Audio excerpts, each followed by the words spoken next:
ഇന്ന് പ്രധാനമായിട്ടും 8ാം ക്ലാസ്സിലെ 2 SCERT ചാപ്റ്റേഴ്സാണ് നോക്കുന്നത്.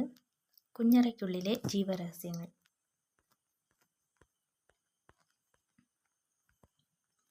ഇവിടെ മൈക്രോസ്കോപ്പിൻ്റെ പ്രധാനപ്പെട്ട ഭാഗങ്ങൾ തന്നിട്ടുണ്ട്. ഐ പീസ്, സ്റ്റേജും ക്ലിപ്പും, നോബുകൾ, കണ്ടൻസർ, ഒബ്ജക്റ്റീവ് ലെൻസർ, മിറർ. വസ്തുക്കളെ വലുതാക്കി കാണിക്കലാണല്ലോ മൈക്രോസ്കോപ്പിൻ്റെ ധർമ്മം. ഇതിനായി മൈക്രോസ്കോപ്പിൽ ലെൻസുകൾ ഘടിപ്പിച്ചിട്ടുണ്ട്. ഒന്നിൽ കൂടുതൽ ലെൻസുകൾ ഉപയോഗിക്കുന്ന മൈക്രോസ്കോപ്പുകളെ കോമ്പൗണ്ട് മൈക്രോസ്കോപ്പുകൾ എന്നാണ് പറയുന്നത്. ഒന്നിൽ കൂടുതൽ ലെൻസുകൾ ഉപയോഗിക്കുന്ന മൈക്രോസ്കോപ്പുകളെ കോമ്പൗണ്ട് മൈക്രോസ്കോപ്പുകൾ എന്നാണ് പറയുന്നത്. അടുത്താണ് മൈക്രോസ്കോപ്പിലെ പ്രകാശ ക്രമീകരണം. മൈക്രോസ്കോപ്പിലെ സ്റ്റേജിനു താഴെയായി ഉറപ്പിച്ചിരിക്കുന്ന ഭാഗം നിരീക്ഷണ വസ്തുവിലേക്ക് പ്രകാശം പ്രതിഫലിപ്പിക്കാനുള്ളതാണ്. ഒരു ലോഹവളയത്തിൽ ഉറച്ചിരിക്കുന്ന ഈ ക്രമീകരണത്തിന് 2 തലങ്ങളാണുള്ളത്. സൂര്യപ്രകാശം പ്രതിഫലിപ്പിക്കാനുള്ള സമതല ദർപ്പണവും കൃത്രിമ പ്രകാശം പ്രതിഫലിപ്പിക്കാനുള്ള കോൺകേവ് ദർപ്പണവും. സ്റ്റേജിൻ്റെ അടിവശത്ത് ഉറപ്പിച്ചിരിക്കുന്ന കണ്ടൻസറിലെ ലെൻസ് പ്രകാശത്തെ നിരീക്ഷണ വസ്തുവിൽ കേന്ദ്രീകരിക്കുന്നു. കണ്ടൻസറിൻ്റെ ഭാഗമായ ഡയഫ്രം പ്രകാശ തീവ്രത ക്രമീകരിക്കാൻ സഹായിക്കുന്നു. ഇവിടെ ആവർത്തനശേഷി എന്താണെന്ന് കൊടുത്തിട്ടുണ്ട്. ഒബ്ജക്റ്റീവ് ലെൻസുകളുടെ ആവർത്തനശേഷി 10x 45x എന്നിങ്ങനെ രേഖപ്പെടുത്തിയിരിക്കുന്നു. ഐ പീസിലും ഇത്തരത്തിലുള്ള രേഖപ്പെടുത്തൽ കാണാം. ഒബ്ജക്റ്റീവിലും ഐ പീസിലുമുള്ള സംഖ്യകളുടെ ഗുണനഫലമാണ് മൈക്രോസ്കോപ്പിൻ്റെ ആവർത്തനശേഷി.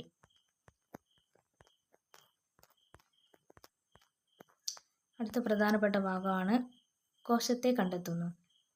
ലളിതമായ ഒരു മൈക്രോസ്കോപ്പിൻ്റെ സഹായത്താൽ ആദ്യമായി കോശങ്ങളെ നിരീക്ഷിച്ചത് റോബർട്ട് ഹൂക്ക് എന്ന ശാസ്ത്രജ്ഞനാണ്.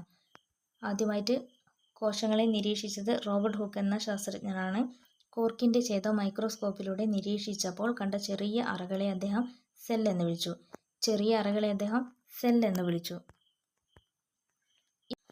ഇന്ന് സത്വരം വികസിച്ചുകൊണ്ടിരിക്കുന്ന ബൃഹത്തായ ശാസ്ത്രശാഖയാണ് കോശപഠനം. ഇത് കോശവിജ്ഞാനീയം എന്നറിയപ്പെടുന്നു. കോശവിജ്ഞാനീയത്തിന് അടിത്തറ പാകിയ ശ്രദ്ധേയമായ കണ്ടെത്തലുകൾ നടന്നത് 19ാം നൂറ്റാണ്ടിൻ്റെ മധ്യദശകങ്ങളിലാണ്. ഇവിടെ കോശവിജ്ഞാനീയം ചരിത്രത്തിലെ നാഴികക്കല്ലുകൾ എന്ന് പറഞ്ഞ് തന്നിട്ടുണ്ട്. ഇതൊരു പ്രധാനപ്പെട്ട ഭാഗമാണ്. റോബർട്ട് ബ്രൗൺ കോശകേന്ദ്രം കണ്ടെത്തി. 1831 റോബർട്ട് ബ്രൗൺ കോശകേന്ദ്രം കണ്ടെത്തി. അതിനെ ന്യൂക്ലിയസ് എന്ന് വിളിച്ചു. 1838 എം.ജെ. ശ്ലീഡൻ സസ്യശരീരം കോശങ്ങളാൽ നിർമ്മിതമാണെന്ന് കണ്ടെത്തി.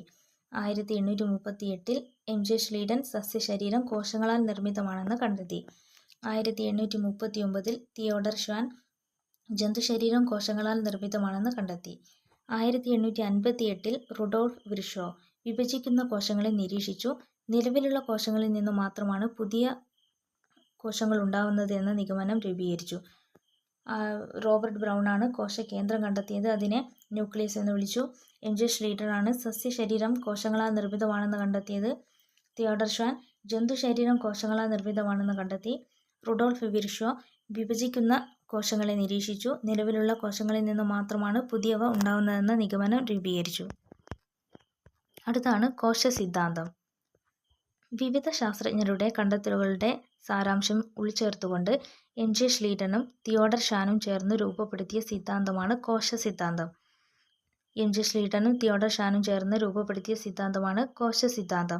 2 മുഖ്യ ആശയങ്ങളാണ് കോശസിദ്ധാന്തം മുന്നോട്ട് വെച്ചത്. എല്ലാ ജീവശരീരവും കോശനിർമ്മിതമാണ്. ജീവികളുടെ ഘടനാപരവും ജീവധർമ്മപരവുമായ അടിസ്ഥാന ഘടകങ്ങളാണ് കോശങ്ങൾ. പ്രധാനമായിട്ട് 2 മുഖ്യ ആശയങ്ങളാണ് കോശസിദ്ധാന്തം മുന്നോട്ട് വെച്ചത്. ഒന്ന്, എല്ലാ ജീവശരീരവും കോശനിർമ്മിതമാണ്. ജീവികളുടെ ഘടനാപരവും ജീവധർമ്മപരവുമായ അടിസ്ഥാന ഘടകങ്ങളാണ് കോശങ്ങൾ. എന്തൊക്കെ ജീവധർമ്മങ്ങളാണ് കോശങ്ങൾ നിർവഹിക്കുന്നത്? അടുത്ത കോശത്തിൻ്റെ ജീവധർമ്മങ്ങളാണ്: അന്യവസ്തുക്കളെ പ്രതിരോധിക്കുന്നു, ജൈവ തന്മാത്രകൾ നിർമ്മിക്കുന്നു, പോഷകങ്ങളിൽ നിന്ന് ഊർജം സ്വതന്ത്രമാക്കുന്നു. കോശത്തിൻ്റെ ധർമ്മങ്ങളാണ് അന്യവസ്തുക്കളെ പ്രതിരോധിക്കുന്നു, ജൈവ തന്മാത്രകൾ നിർമ്മിക്കുന്നു, പോഷകങ്ങളിൽ നിന്ന് ഊർജം സ്വതന്ത്രമാക്കുന്നു. ഈ ധർമ്മങ്ങളെല്ലാം നിറവേറ്റാൻ തക്കവണ്ണം സങ്കീർണമാണ് കോശത്തിൻ്റെ ഘടന. ഓരോ ജീവധർമ്മവും നിറവേറ്റുന്നതിനായി കോശത്തിനുള്ളിൽ പ്രത്യേകം ഭാഗങ്ങളുണ്ട്. സസ്യകോശത്തിനുള്ളിലെ വിവിധ ഭാഗങ്ങൾ നിരീക്ഷിക്കൂ. സസ്യകോശത്തിലെ വിവിധ ഭാഗങ്ങളാണ് ഇവിടെ തന്നത്. മർമ്മം, കോശസ്തരം, റൈബോസോം, എൻഡോപ്ലാസ്മിക് റെറ്റിക്കുലം, കോശദ്രവ്യം, ഹരിതകണം, ഗോൾജി കോംപ്ലക്സ്, ഫേനം, മൈറ്റോകോൺട്രിയോൺ, കോശഭിത്തി. അടുത്താണ് ജീവദ്രവ്യവും കോശദ്രവ്യവും. കോശസ്തരത്തിനുള്ളിലെ എല്ലാ പദാർത്ഥങ്ങളെയും ചേർത്ത് ജീവദ്രവ്യം എന്ന് പറയുന്നു. ജീവദ്രവ്യത്തിൽ മർമ്മം ഒഴികെയുള്ള ഭാഗമാണ് കോശദ്രവ്യം. കോശസ്തരത്തിനുള്ളിലെ എല്ലാ പദാർത്ഥങ്ങളെയും ചേർത്ത് ജീവദ്രവ്യം എന്ന് പറയും, പ്രോട്ടോപ്ലാസം. ജീവദ്രവ്യത്തിൽ മർമ്മം ഒഴികെയുള്ള ഭാഗമാണ് കോശദ്രവ്യം, സൈറ്റോപ്ലാസം. മർമ്മം ഒഴികെയുള്ള ഭാഗമാണ് സൈറ്റോപ്ലാസം അഥവാ കോശദ്രവ്യം എന്ന് പറയുന്നത്. ജീവൽ പ്രവർത്തനങ്ങൾക്ക് ആവശ്യമായ എല്ലാ ഘടകങ്ങളും കോശദ്രവ്യത്തിൽ അടങ്ങിയിട്ടുണ്ട്. ജീവധർമ്മങ്ങളുടെ നിർവ്വഹണത്തിനായി കോശദ്രവ്യത്തിൽ കാണപ്പെടുന്ന സവിശേഷ ഘടകങ്ങളാണ് കോശാംഗങ്ങൾ, സെൽ ഓർഗനൽസ്. കോശദ്രവ്യത്തിൽ കാണപ്പെടുന്ന സവിശേഷ ഘടകങ്ങളാണ് കോശാംഗങ്ങൾ. ഓരോ കോശാംഗത്തെക്കുറിച്ചും കൂടുതൽ അറിയാൻ ചുവടെ നൽകിയ വിവരങ്ങൾ വായിക്കൂ. മൈറ്റോകോൺട്രിയോൺ. കോശത്തിലെ പ്രത്യേകമായിട്ടുള്ള ഭാഗങ്ങളെക്കുറിച്ചാണ് ഈ പറയുന്നത്. മൈറ്റോകോൺട്രിയോൺ കോശത്തിലെ ഊർജ്ജ നിലയം. ഊർജ്ജ നിർമ്മാണത്തിനും സംഭരണത്തിനും സഹായിക്കുന്നു. ഊർജ്ജാവശ്യം കൂടുതലുള്ള കരൾ, തലച്ചോർ, പേശികൾ എന്നിവയിലെ കോശങ്ങളിൽ കൂടുതലായി കാണപ്പെടുന്നു. മൈറ്റോകോൺട്രിയൻ കോശത്തിൻ്റെ ഊർജ്ജ നിലയമാണ്. കരൾ, തലച്ചോർ, പേശികൾ എന്നിവയിലാണ് കൂടുതലായിട്ടും മൈറ്റോകോൺട്രിയോൺ കാണപ്പെടുന്നത്. അടുത്തതാണ് എൻഡോപ്ലാസ്മിക് റെറ്റിക്കുലം. കോശത്തിനുള്ളിലെ സഞ്ചാരപാത. കോശത്തിനുള്ളിൽ പദാർത്ഥ സംവഹനം നടക്കുന്നത് ഇതിലൂടെയാണ്. കോശത്തിന് ദൃഢതയും ആകൃതിയും നൽകുന്നതിനാൽ കോശാസ്ഥികൂടം എന്നും അറിയപ്പെടുന്നു. എൻഡോപ്ലാസ്മിക് റെറ്റിക്കുലമാണ് കോശത്തിനുള്ളിലെ സഞ്ചാരപാത. കോശത്തിന് ദൃഢതയും ആകൃതിയും നൽകുന്നതിനാൽ കോശാസ്ഥികൂടം എന്നും അറിയപ്പെടുന്നു. അടുത്തതാണ് റൈബോസോം. കോശത്തിലെ മാംസ്യ നിർമ്മാണ കേന്ദ്രം. എൻഡോപ്ലാസ്മിക് റെറ്റിക്കുലത്തോട് ചേർന്നോ കോശദ്രവ്യത്തിൽ സ്വതന്ത്രമായോ കാണപ്പെടും. റൈബോസോമാണ് കോശത്തിലെ മാംസ്യ നിർമ്മാണ കേന്ദ്രം. എൻഡോപ്ലാസ്മിക് റെറ്റിക്കുലത്തോട് ചേർന്നോ കോശദ്രവ്യത്തിൽ സ്വതന്ത്രമായോ കാണപ്പെടുന്നു. അടുത്താണ് ഫേനം. ടോണോപ്ലാസ്റ്റ് എന്ന സവിശേഷ സ്തരത്താൽ ആവരണം ചെയ്യപ്പെട്ടിരിക്കുന്നു. ജലം, ലവണങ്ങൾ, വിസർജ്യ വസ്തുക്കൾ എന്നിവ സംഭരിക്കുന്നു. ടോണോപ്ലാസ്റ്റ് എന്ന സവിശേഷ സ്തരത്താൽ ആവരണം ചെയ്യപ്പെട്ടിരിക്കുന്നത് ഫേനമാണ്. ജലം, ലവണങ്ങൾ, വിസർജ്യ വസ്തുക്കൾ എന്നിവ സംഭരിക്കുന്നു ഫേനം. അടുത്താണ് ഗോൾജി കോംപ്ലക്സ്. രാസാഗ്നികൾ, ഹോർമോണുകൾ, ശ്ലേഷ്മരസം തുടങ്ങിയ കോശസ്രവങ്ങളെ ചെറുസ്തര സഞ്ചികളാക്കുന്നു. രാസാഗ്നികൾ, ഹോർമോണുകൾ, ശ്ലേഷ്മരസം തുടങ്ങിയ കോശസ്രവങ്ങളെ ചെറുസ്തര സഞ്ചികളാക്കുന്നു. ഗ്രന്ഥികോശങ്ങളിൽ കൂടുതലായി കാണപ്പെടുന്നു. ഗോൾജി കോംപ്ലക്സ് ഏറ്റവും കൂടുതലായി കാണപ്പെടുന്നത് ഗ്രന്ഥികോശങ്ങളിലാണ്. വളർച്ചയുടെ പടവുകൾ. കോശവിജ്ഞാനീയത്തിൻ്റെ വളർച്ച മൈക്രോസ്കോപ്പുകളുടെ ഗവേഷണ രംഗത്തുണ്ടായ വളർച്ചയുടെ ഫലമാണ്. സാധാരണ മൈക്രോസ്കോപ്പുകൾക്ക് വസ്തുക്കളെ പരമാവധി 2000 മടങ്ങ് മാത്രമേ വലുതായി കാണാൻ കഴിയൂ. പ്രകാശ സ്രോതസ്സിനു പകരം ഇലക്ട്രോണുകളെ ഉപയോഗപ്പെടുത്തുന്നവയാണ് ഇലക്ട്രോൺ മൈക്രോസ്കോപ്പുകൾ. വസ്തുക്കളെ വ്യക്തതയോടെ അനേക ലക്ഷം മടങ്ങ് വലുപ്പത്തിൽ കാണാൻ കഴിയുന്ന ഇലക്ട്രോൺ മൈക്രോസ്കോപ്പുകളുടെ ആവിർഭാവത്തോടെയാണ് കോശത്തിനുള്ളിലെ സൂക്ഷ്മഘടകങ്ങളായ കോശാംഗങ്ങളെക്കുറിച്ച് നമുക്ക് വ്യക്തമായ ധാരണ ലഭിച്ചത്. അതായത് ഇലക്ട്രോണുകളെ ഉപയോഗപ്പെടുത്തുന്നവയാണ് ഇലക്ട്രോൺ മൈക്രോസ്കോപ്പുകൾ. അടുത്ത പ്രധാനപ്പെട്ട ഭാഗമാണ് മർമ്മം, കോശത്തിൻ്റെ നിയന്ത്രണ കേന്ദ്രം. കോശത്തിനുള്ളിലെ അസംഖ്യം ജീവൽ പ്രവർത്തനങ്ങൾ നിയന്ത്രിക്കുകയും ഏകോപിപ്പിക്കുകയും ചെയ്യേണ്ടതുണ്ടല്ലോ. കോശത്തിലെ വിവിധ പ്രവർത്തനങ്ങൾ നിയന്ത്രിക്കുന്നതിൽ കോശത്തിൽ ഉൽപ്പാദിപ്പിക്കപ്പെടുന്ന വിവിധ മാംസ്യ തന്മാത്രകൾക്ക് പങ്കുണ്ട്. ഇവയുടെ നിർമ്മാണം നടക്കുന്നത് മർമ്മത്തിലെ ക്രോമാറ്റിൻ ജാലികയിലെ ജീനുകളുടെ നിയന്ത്രണത്തിലാണ്. അതിനാൽ മർമ്മം കോശത്തിൻ്റെ നിയന്ത്രണ കേന്ദ്രമാണെന്ന് പറയാം. മർമ്മമാണ് കോശത്തിൻ്റെ നിയന്ത്രണ കേന്ദ്രം. അടുത്തത് മർമ്മത്തിലെ പ്രധാന ഭാഗങ്ങളാണ്. മർമ്മദ്രവ്യം, മർമ്മത്തിനുള്ളിലെ ദ്രാവക ഭാഗം. മർമ്മകവും ക്രോമാറ്റിൻ ജാലികയും കാണപ്പെടുന്നു. മർമ്മത്തിനുള്ളിലെ ദ്രാവക ഭാഗമാണ് മർമ്മദ്രവ്യം. മർമ്മകവും ക്രോമാറ്റിൻ ജാലികയും കാണപ്പെടുന്നു. അടുത്താണ് മർമ്മസ്തരം. മർമ്മത്തെ ആവരണം ചെയ്ത് കാണുന്ന ഇരുപാളികളുള്ള സ്ഥലമാണ് മർമ്മസ്തരം. ക്രോമാറ്റിൻ ജാലിക മർമ്മദ്രവ്യത്തിൽ വലക്കണ്ണികൾ പോലെ കെട്ടുപിണഞ്ഞ് കാണപ്പെടുന്നു. ജീനുകളെ ഉൾക്കൊള്ളുന്നു. ക്രോമാറ്റിൻ ജാലിക മർമ്മദ്രവ്യത്തിൽ വലക്കണ്ണികൾ പോലെ കെട്ടുപിണഞ്ഞ് കാണപ്പെടുന്നു. ജീനുകളെ ഉൾക്കൊള്ളുന്നു. മർമ്മകം ഗോളാകൃതിയിൽ കാണപ്പെടുന്ന ഇവ റൈബോസോം നിർമ്മാണത്തിൽ പ്രധാന പങ്ക് വഹിക്കുന്നു. ഗോളാകൃതിയിൽ കാണപ്പെടുന്ന മർമ്മകം റൈബോസോം നിർമ്മാണത്തിൽ പ്രധാന പങ്ക് വഹിക്കുന്നു. അടുത്താണ് മർമ്മരന്ധ്രം. മർമ്മസ്തരത്തിലെ സുഷിരങ്ങൾ മർമ്മത്തിനകത്തേക്കും പുറത്തേക്കുമുള്ള പദാർത്ഥ സംവഹനത്തിന് സഹായിക്കുന്നു. മർമ്മരന്ധ്രം മർമ്മസ്ഥലത്തിലെ സുഷിരങ്ങളാണ്. ഇവ മർമ്മത്തിനകത്തേക്കും പുറത്തേക്കുമുള്ള പദാർത്ഥ സംവഹനത്തിന് സഹായിക്കുന്നു. അടുത്ത പ്രധാനപ്പെട്ട ഭാഗമാണ് പ്രൊക്കാരിയോട്ടുകളും യൂക്കാരിയോട്ടുകളും. ബാക്ടീരിയ, സയനോബാക്ടീരിയ, മൈക്കോപ്ലാസ്മ തുടങ്ങിയവയുടെ കോശത്തിൽ മർമ്മം കാണപ്പെടുന്നില്ല. ഇത്തരം ജീവികൾ പ്രൊക്കാരിയോട്ടുകൾ എന്നറിയപ്പെടുന്നു. ബാക്ടീരിയ, സയനോബാക്ടീരിയ, മൈക്കോപ്ലാസ്മ തുടങ്ങിയവയുടെ കോശത്തിൽ മർമ്മം കാണപ്പെടുന്നില്ല. ഇത്തരം ജീവികൾ പ്രൊക്കാരിയോട്ടുകൾ എന്നറിയപ്പെടുന്നു. എന്നാൽ അമീബ, ജന്തുക്കൾ, സസ്യങ്ങൾ എന്നിവയുടെ കോശങ്ങളിൽ സ്തരത്താൽ ആവരണം ചെയ്യപ്പെട്ട വ്യക്തമായ മർമ്മം കാണപ്പെടുന്നു. ഇത്തരം ജീവികൾ യൂക്കാരിയോട്ടുകൾ എന്നറിയപ്പെടുന്നു. അപ്പോൾ മർമ്മം കാണപ്പെടുന്നവയാണ് യൂക്കാരിയോട്ടുകൾ, മർമ്മം കാണപ്പെടാത്തതാണ് പ്രൊക്കാരിയോട്ടുകൾ. അടുത്ത പ്രധാനപ്പെട്ട ഭാഗമാണ് ജീവസ്തരങ്ങൾ. കോശത്തിന് ഒരു സ്തരാവരണമുണ്ടെന്ന് നമ്മൾ കണ്ടല്ലോ. ഈ ആവരണമാണ് കോശത്തെ സമീപ കോശങ്ങളിൽ നിന്ന് വേർതിരിക്കുന്നത്. കോശത്തിനു മാത്രമല്ല, മർമ്മത്തിനും മിക്ക കോശാംഗങ്ങൾക്കും സ്തരാവരണമുണ്ട്. കോശങ്ങൾ തമ്മിലും കോശാംഗങ്ങളും കോശദ്രവ്യവും തമ്മിലും ഉള്ള പദാർത്ഥ വിനിമയം നിയന്ത്രിക്കുന്നത് ജീവസ്തരങ്ങളാണ്. ആവശ്യമായ പദാർത്ഥങ്ങളെ മാത്രം കടത്തിവിടുന്നതിനാൽ ഈ സ്തരങ്ങൾ വരണധാര്യ സ്തരങ്ങൾ എന്നറിയപ്പെടുന്നു. അടുത്തതാണ് പഴുക്കുമ്പോൾ ഫലങ്ങളുടെ നിറവും രുചിയുമെല്ലാം മാറുന്നു. എന്താവാൻ കാരണം? അതാണ് ഇവിടെ കൊടുത്തത്. സസ്യകോശങ്ങളിൽ മാത്രം കാണപ്പെടുന്ന കോശാംഗങ്ങളാണ് ജൈവകണങ്ങൾ. ഇവ 3 തരമുണ്ട്. സസ്യങ്ങളിൽ മാത്രം കാണപ്പെടുന്ന കോശാംഗങ്ങളാണ് ജൈവകണങ്ങൾ. ഇവ 3 തരമുണ്ട്. വർണ്ണകണം ക്രോമോപ്ലാസ്റ്റ്, ഹരിതകണം ക്ലോറോപ്ലാസ്റ്റ്, ശ്വേതകണം ല്യൂക്കോപ്ലാസ്റ്റ്. പ്രകാശ സംശ്ലേഷണം നിർവഹിക്കുന്നത് ഹരിതകണമാണെന്ന് നിങ്ങൾക്കറിയാമല്ലോ. വർണ്ണകണങ്ങളാണ് പൂക്കൾ, ഫലങ്ങൾ എന്നിവയ്ക്ക് നിറം നൽകുന്നത്.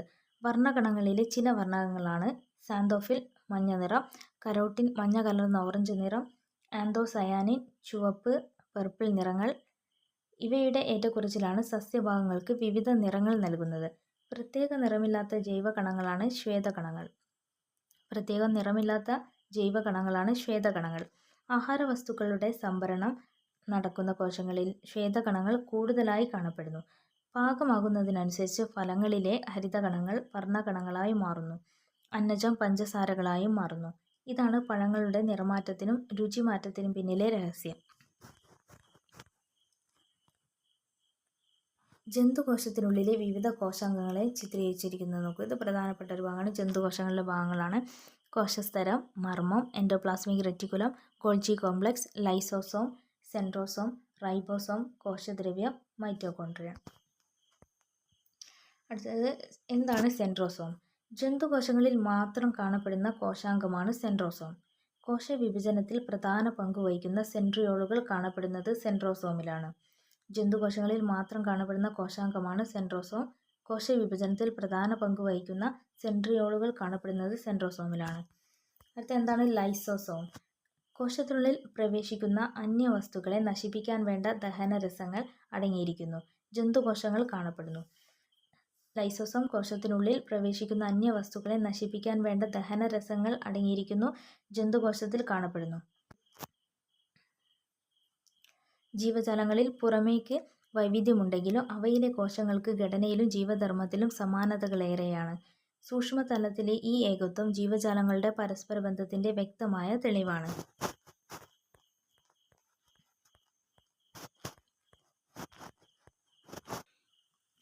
ഇനി പഠിക്കാനുള്ള അടുത്ത ചാപ്റ്ററാണ് കോശജാലങ്ങൾ. ശരീരത്തിന്റെ എല്ലാ ഭാഗത്തും ഒരേ ഇനം കോശങ്ങളാണോ കാണപ്പെടുന്നത്? ശരീരത്തിൽ വ്യത്യസ്ത തരം കോശങ്ങളുണ്ട്. രക്തകോശങ്ങൾ, അസ്ഥികോശങ്ങൾ, പേശീകോശങ്ങൾ, നാഡീകോശങ്ങൾ. അടുത്താണ് കോശങ്ങളിലെ വൈവിധ്യം. മനുഷ്യ ശരീരത്തിന്റെ ഓരോ ഭാഗവും വിവിധ തരത്തിൽപ്പെട്ട കോടിക്കണക്കിന് കോശങ്ങൾ കൊണ്ടാണ് നിർമ്മിച്ചിരിക്കുന്നത്. നാഡീകോശങ്ങൾ, പേശീകോശങ്ങൾ, രക്തകോശങ്ങൾ, അസ്ഥികോശങ്ങൾ എന്നിങ്ങനെ മനുഷ്യ ശരീരത്തിൽ 200ഓളം വ്യത്യസ്ത ഇനം കോശങ്ങളുണ്ട്.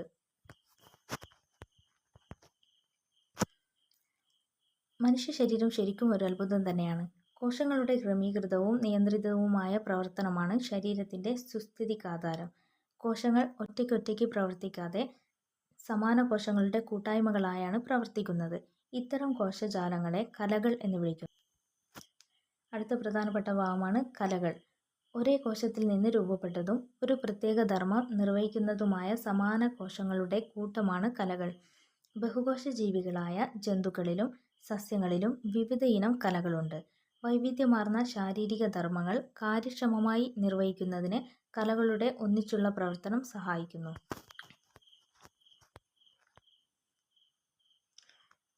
അടുത്താണ് ഒറ്റ കോശത്തിൽ നിന്ന്. സിക്താണ്ഡം എന്ന ഒറ്റ കോശത്തിൽ നിന്ന് രൂപം പ്രാപിച്ചതാണ് നമ്മുടെ ശരീരം. സിക്താണ്ഡം തുടർച്ചയായി വിഭജിച്ച് ആകൃതിയിലും വലുപ്പത്തിലും ഉള്ളടക്കത്തിലും വ്യത്യസ്തമായ കോശങ്ങൾ ചേർന്ന ഭ്രൂണമായി മാറുന്നു. ഭ്രൂണകോശങ്ങൾ ക്രമാനുഗതമായി ഘടനയിലും ധർമ്മത്തിലും വൈവിധ്യം കൈവരിക്കുന്നു. ഈ പ്രക്രിയ കോശവൈവിധ്യവൽക്കരണം എന്നറിയപ്പെടുന്നു. ഇവിടെ പിക്ചർ കൊടുത്തിട്ടുണ്ട്. സിക്താണ്ഡം, വൈവിധ്യവൽക്കരിക്കപ്പെടാത്ത കോശം. ഭ്രൂണകോശങ്ങൾ ഭാഗികമായി വൈവിധ്യവൽക്കരിക്കപ്പെട്ട കോശങ്ങൾ.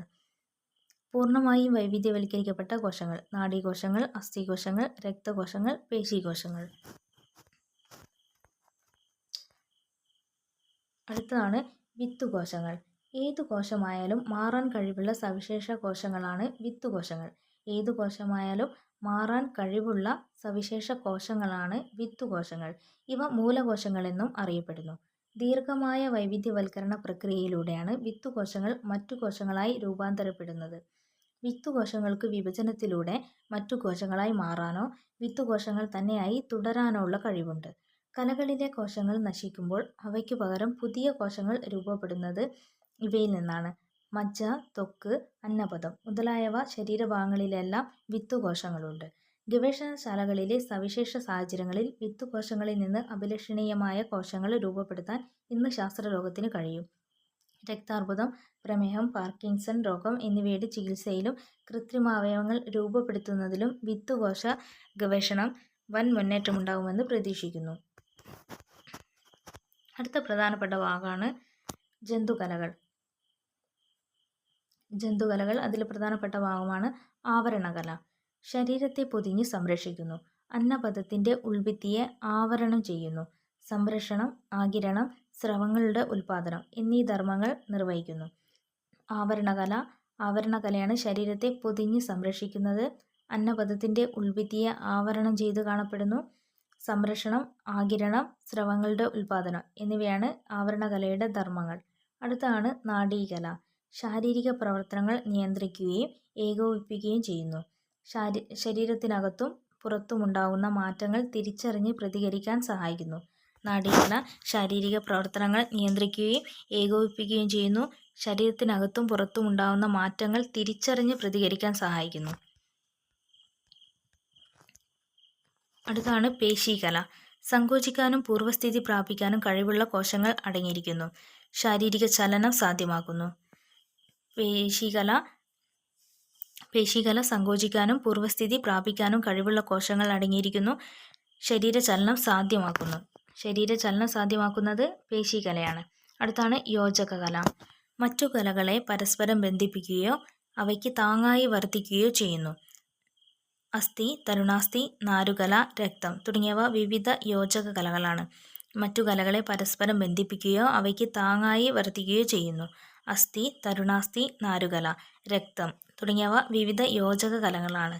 അസ്ഥിയും തരുണാസ്ഥിയും ശരീരത്തിന് താങ്ങും സംരക്ഷണവും ആകൃതിയും നൽകുന്നു. അസ്ഥിയും തരുണാസ്ഥിയാണ് ശരീരത്തിന് താങ്ങും സംരക്ഷണവും ആകൃതിയും നൽകുന്നത്. നാരുകല ഇതര കലകളെ ബന്ധിപ്പിക്കുന്നു. പദാർത്ഥ സംവഹനം, രോഗപ്രതിരോധം മുതലായ ധർമ്മങ്ങൾ രക്തം നിർവഹിക്കുന്നു. അടുത്താണ് യോജക കലകൾ. പേര് സൂചിപ്പിക്കുന്നത് പോലെ പ്രധാനമായും മറ്റു കലകളെ പരസ്പരം യോജിപ്പിക്കുന്ന ധർമ്മമാണ് യോജക കലകൾ നിർവഹിക്കുന്നത്. പേശികളെ അസ്ഥിയുമായി ബന്ധിപ്പിക്കുന്ന ടെൻഡനുകൾ, അസ്ഥികളെ പരസ്പരം ബന്ധിപ്പിക്കുന്ന സ്നായുക്കൾ, കണ്ണുകളെയും വൃക്കകളെയുമെല്ലാം സ്ഥാനത്ത് ഉറപ്പിച്ചു നിർത്തുന്ന നാരുകല എന്നിവയെല്ലാം ഈ ധർമ്മമാണ് നിർവഹിക്കുന്നത്. പേശികളെ അസ്ഥിയുമായിട്ട് ബന്ധിപ്പിക്കുന്നത് ടെൻഡനുകളാണ്. അസ്ഥികളെ പരസ്പരം ബന്ധിപ്പിക്കുന്നത് സ്നായുക്കളാണ്. കണ്ണുകളെയും വൃക്കകളെയുമെല്ലാം സ്ഥാനത്ത് ഉറപ്പിച്ചു നിർത്തുന്നത് നാരുകലയാണ്. യോജക കലകളായ അസ്ഥികലയും തരുണാസ്ഥികലയും ചലനത്തിന് സഹായിക്കുന്നതോടൊപ്പം ശരീരത്തിന് ആകൃതിയും താങ്ങും ബലവും നൽകുകയും ആന്തരാവയവങ്ങളെ പൊതിഞ്ഞ് സംരക്ഷിക്കുകയും ചെയ്യുന്നു. ദ്രാവക കലയായ രക്തവും യോജക കലകളിൽ പെടുന്നു. ശ്വസനവാതകങ്ങളുടെയും പോഷകങ്ങളുടെയും സംവഹനം, രോഗപ്രതിരോധം തുടങ്ങി വിവിധ ധർമ്മങ്ങളാണ് രക്തം നിർവഹിക്കുന്നത്. ശരീരത്തിൽ ഏറ്റവും കൂടുതൽ കാണപ്പെടുന്നതും ഏറ്റവും വൈവിധ്യമാർന്നതുമായ കലകളാണ് യോജക കലകൾ. അതാണ് യോജക കലകളെ പറ്റി പഠിക്കാനുള്ളത്. സസ്യങ്ങളിൽ കാണ്ഡത്തിൻ്റെയും വേരിൻ്റെയും അഗ്രങ്ങളിലാണ് വളർച്ച പ്രധാനമായും കേന്ദ്രീകരിച്ചിരിക്കുന്നത്. എന്നാൽ ജന്തുക്കളിൽ വളർച്ച പ്രത്യേക സ്ഥാനങ്ങൾ കേന്ദ്രീകരിച്ചല്ല നടക്കുന്നത്. ഇവിടെ എന്താണ് മെരിസ്റ്റമിക കലകൾ എന്ന് കൊടുത്തിട്ടുണ്ട്. സസ്യങ്ങളിൽ കാണ്ഡത്തിൻ്റെയും വേരിൻ്റെയും അഗ്രസ്ഥാനങ്ങളിൽ കാണപ്പെടുന്ന പ്രത്യേകം കോശങ്ങളാണ് മെരിസ്റ്റമിക കോശങ്ങൾ. ഇവയുടെ ത്വരിതഗതിയിലുള്ള വിഭജനം സസ്യവളർച്ചയ്ക്ക് കാരണമാകുന്നു. സസ്യങ്ങളിൽ കാണ്ഡത്തിൻ്റെയും വേരിൻ്റെയും അഗ്രസ്ഥാനങ്ങളിൽ കാണപ്പെടുന്ന പ്രത്യേക കോശങ്ങളാണ് മെരിസ്റ്റമിക കോശങ്ങൾ. ഇവയുടെ ത്വരിതഗതിയിലുള്ള വിഭജനം സസ്യവളർച്ചയ്ക്ക് കാരണമാവുന്നു. ഇവിടെ മെരിസ്റ്റമിക കോശം അതുപോലെ പൂർണ്ണ വളർച്ചയെത്തിയ കോശവും തന്നിട്ടുണ്ട്. ആ പിക്ചർ നിങ്ങൾ ജസ്റ്റ് ഒന്ന് നോക്കുക. മെരിസ്റ്റമിക കലകളിൽ നിന്നാണ് വിവിധ ഇനം സസ്യകലകൾ രൂപപ്പെടുന്നത്. പാരൻകൈമ, കോളൻകൈമ, സ്ക്ലീറൻകൈമ, സൈലം, ഫ്ലോയം എന്നിവയാണ് വിവിധ ഇനം സസ്യകലകൾ.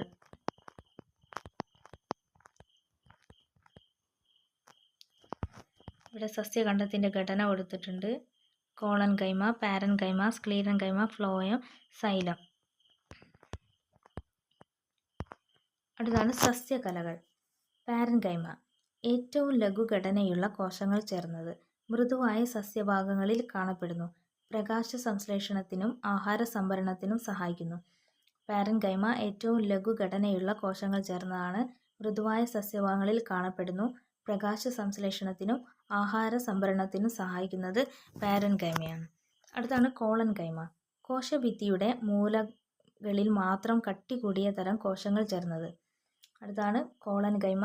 കോശഭിത്തിയുടെ മൂലകളിൽ മാത്രം കട്ടി കൂടിയ തരം കോശങ്ങൾ ചേർന്നത്. സസ്യഭാഗങ്ങൾക്ക് വഴക്കവും താങ്ങും നൽകുന്നു. കോളൻകൈമ കോശഭിത്തിയുടെ മൂലകളിൽ മാത്രം കട്ടി കൂടിയ തരം കോശങ്ങൾ ചേർന്നത് സസ്യഭാഗങ്ങൾക്ക് വഴക്കവും താങ്ങും നൽകുന്നു. അടുത്താണ് സ്ക്ലീറൻകൈമ. കോശഭിത്തിയുടെ എല്ലാ ഭാഗത്തും ഒരേപോലെ കട്ടി കൂടിയ തരം കോശങ്ങൾ ചേർന്നത് സസ്യഭാഗങ്ങൾക്ക് താങ്ങും ബലവും നൽകുന്നു. സ്ക്ലീറൻകൈമ കോശഭിത്തിയുടെ എല്ലാ ഭാഗത്തും ഒരേപോലെ കട്ടി കൂടിയ തരം കോശങ്ങൾ ചേർന്നത് സസ്യഭാഗങ്ങൾക്ക് താങ്ങും ബലവും നൽകുന്നു. അടുത്താണ് സംവഹന കലകൾ.